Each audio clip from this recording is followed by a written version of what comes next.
In 38 years on this bench, I thought I had seen everything. I was wrong. What happened in my courtroom that November morning didn't just break my heart, it restored my faith in human dignity. But to understand why a police chief's impossible choice became the most talked about moment in Providence legal history, you need to know what his son did to a 70-year-old Vietnam veteran in broad daylight.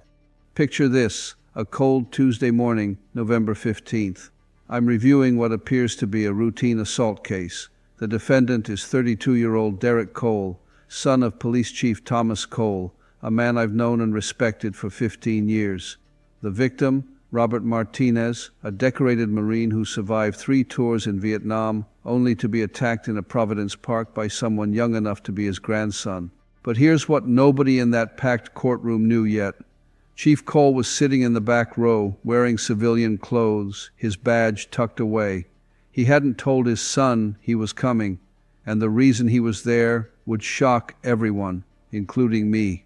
The case file told a disturbing story. 3 days earlier, Robert Martinez was walking his dog in Roger Williams Park when Derek Cole's BMW came speeding through at excessive speed. When Martinez raised his hand to signal Derek to slow down, a simple gesture any grandfather might make, Derek slammed on his brakes, got out, and confronted the elderly veteran. According to 3 witnesses, Derek shoved Martinez to the ground so hard that the 70-year-old man hit his head on the pavement and suffered a concussion, 3 broken ribs, and a fractured wrist.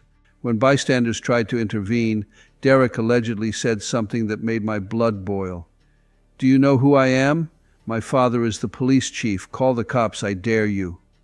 Then he drove away, leaving a decorated veteran bleeding on the ground. Martinez spent 2 nights in Rhode Island hospital. The security footage went viral on local news, and the entire city demanded justice. But what they were about to witness in my courtroom was something unprecedented, a moment that would prove some fathers love justice more than protecting their children from consequences. When Derek Cole walked into my courtroom at exactly 10:30 that morning, everything about him screamed entitlement. Designer suit, expensive watch, and that arrogant smirk that immediately told me he expected his father's position to make this all disappear. He moved like he owned the place, like he was doing us all a favor by showing up.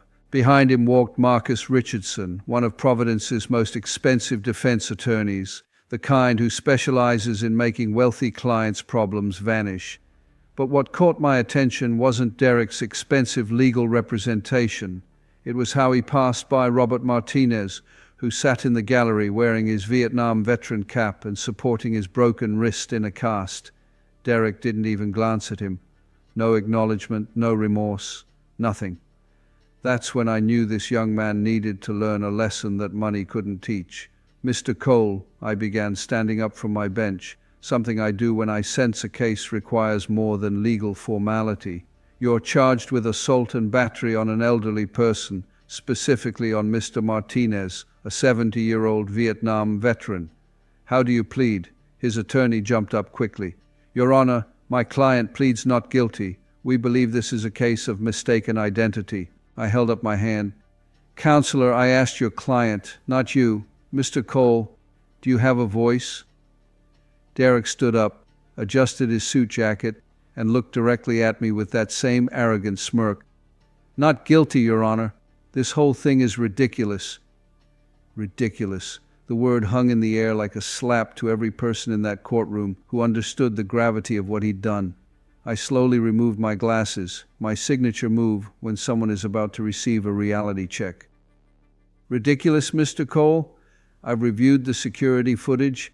I've read the hospital reports. I've seen the photographs of Mr. Martinez's injuries. Would you like to reconsider your characterization of this case as ridiculous?" Derek glanced at his lawyer, who was frantically trying to signal him to stay quiet, but his ego wouldn't let him back down. "Your Honor, with all due respect, this is being blown out of proportion. Some old guy got in my way. I barely touched him, and now I'm being dragged into court like a criminal." The gallery gasped. Did he just call a Vietnam veteran some old guy? Did he just say he barely touched a man who spent 2 nights in the hospital? But Derek wasn't finished revealing his character. When I asked if he knew who Mr. Martinez was, he shrugged and said, "Some guy who was in my way." That's when I did something I rarely do. I walked around from behind my bench to the front of the courtroom, eliminating the formal distance between judge and defendant. This means something big is about to happen. "Mr. Martinez," I said, looking directly at the elderly veteran, "would you please stand and tell Mr. Cole who you are?" Robert Martinez slowly stood, supporting himself with his good arm. "Your Honor, my name is Robert Martinez. I served in the United States Marine Corps from 1968 to 1971.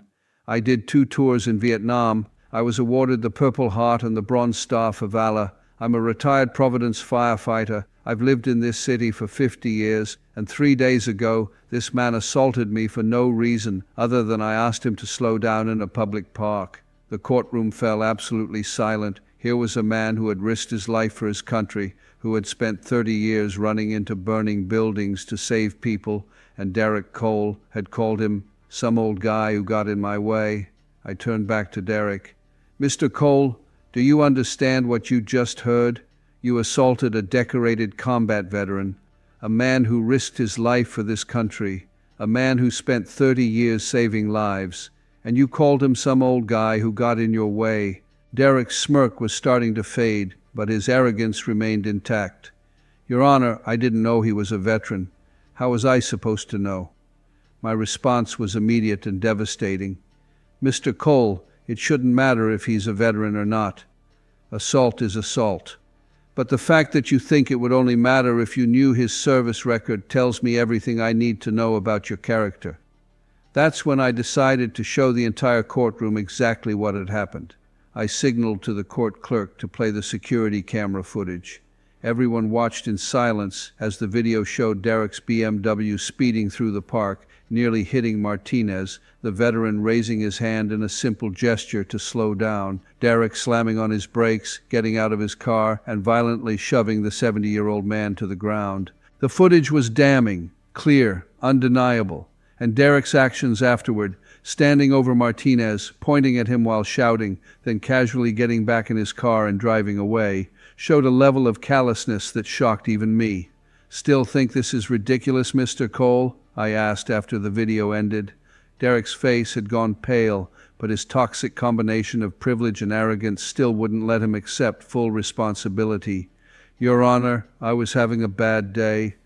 I'd just gotten some bad news. I wasn't thinking clearly. I've been on this bench for over 30 years. I've seen people who lost their jobs, lost their homes, lost their children come before me. You know what they don't do? Assault elderly veterans because they're having a bad day." I walked closer to Derek, eliminating even more physical distance.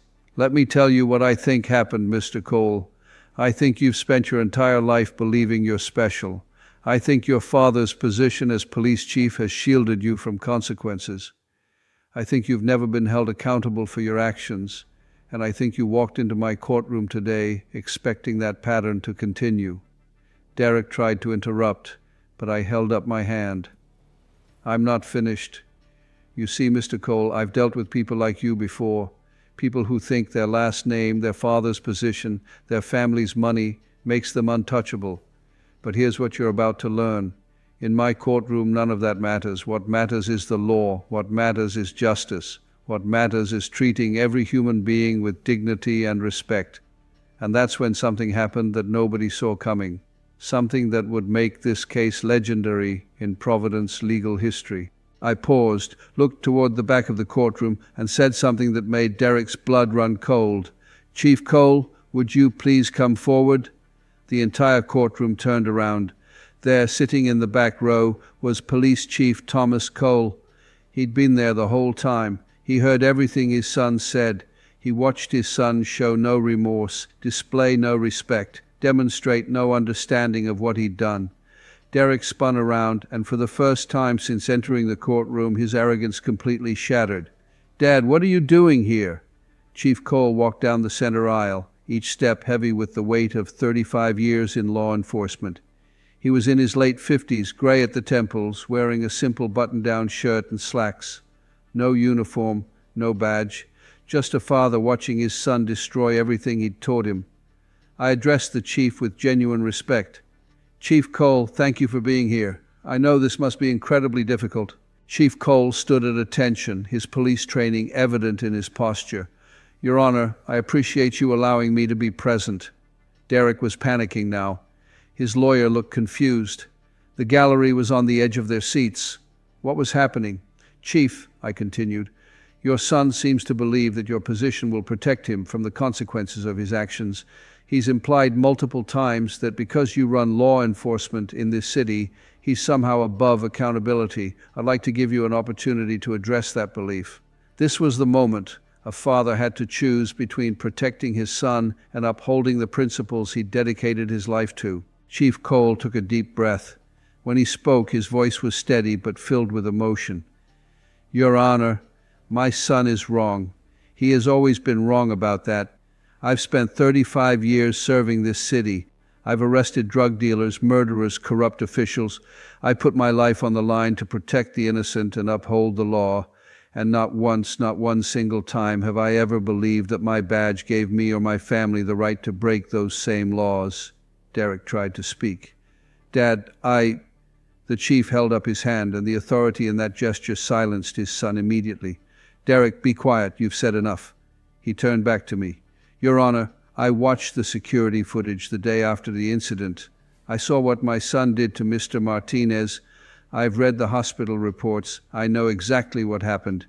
And I'm here today not as Police Chief Cole, but as Thomas Cole, a father who failed to teach his son the most important lessons: respect, humility, and accountability. The chief's voice cracked slightly. I thought I taught him right from wrong. I thought I showed him what it means to serve others, to protect the vulnerable, to treat everyone with dignity, regardless of their station in life. But somewhere along the way, I failed. And that failure is standing right here. Derek's face crumbled. For the first time, tears welled up in his eyes. Dad, please. Chief Cole turned to his son, and what he said next will be remembered in Providence legal history forever. Derek, I love you. You're my son, and that will never change. But love doesn't mean protecting you from the consequences of your actions. Love means holding you accountable so you can become the man you're supposed to be. He looked back at me. Your Honor, I'm here to tell you in this court that whatever sentence you deem appropriate, you have my full support. My son assaulted a decorated veteran. He showed no remorse. He disrespected this court, and he disrespected everything I've spent my life standing for. He deserves to face the full weight of the law, and I will not interfere. The courtroom erupted in whispers. This was unprecedented. A police chief in open court asking a judge to hold his own son fully accountable. Derek was openly crying now. Dad, I'm sorry, I didn't mean... Chief Cole's voice became firm. Derek, do you know what I did yesterday? I visited Mr. Martinez in his home. I apologized to him on your behalf, even though I know that doesn't undo what you did. I looked him in the eye and told him that my son's actions don't represent the values of this police department or this family. And do you know what he said to me? Derek shook his head, tears streaming down his face. He said, Chief, your son needs help, not protection. And he's right. You don't need me to bail you out. You need to face what you've done and change. I had been listening to all of this with deep emotion visible on my face. This was what real courage looked like, a father putting justice above his natural instinct to protect his child. Chief Cole, I said, I want to thank you for your courage today. What you've done, standing here and putting justice above your natural instinct to protect your child, that takes more strength than most people will ever understand. I looked at Derek. Mr. Cole, do you understand what just happened here? Your father, a man who could have used his influence to make this go away, instead chose to uphold the law. He chose to honor Mr. Martinez. He chose to honor the badge he's worn for 35 years. That is what integrity looks like. Derek could barely speak through his tears. Your Honor, I'm so sorry. I was wrong about everything. That's the first honest thing you've said since you walked into this courtroom, I replied. But sorry isn't enough, Mr. Cole. Actions have consequences. What I did next proved why compassion and accountability can coexist. I didn't just punish, I transformed. I didn't just enforce the law, I changed hearts. Derek Michael Cole, I announced, my voice formal now. I find you guilty of assault and battery on an elderly person. This is a serious crime made more serious by your complete lack of remorse when you first appeared before me. I paused, letting the weight sink in. Here is your sentence. You will serve 90 days in the Providence County Correctional Facility.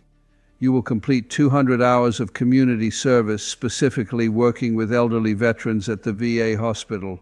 You will attend anger management counseling for 1 year, and you will write a formal letter of apology to Mr. Martinez to be read in this courtroom, followed by a face-to-face meeting where you will apologize to him personally. Derek nodded, accepting each part of the sentence. Yes, Your Honor.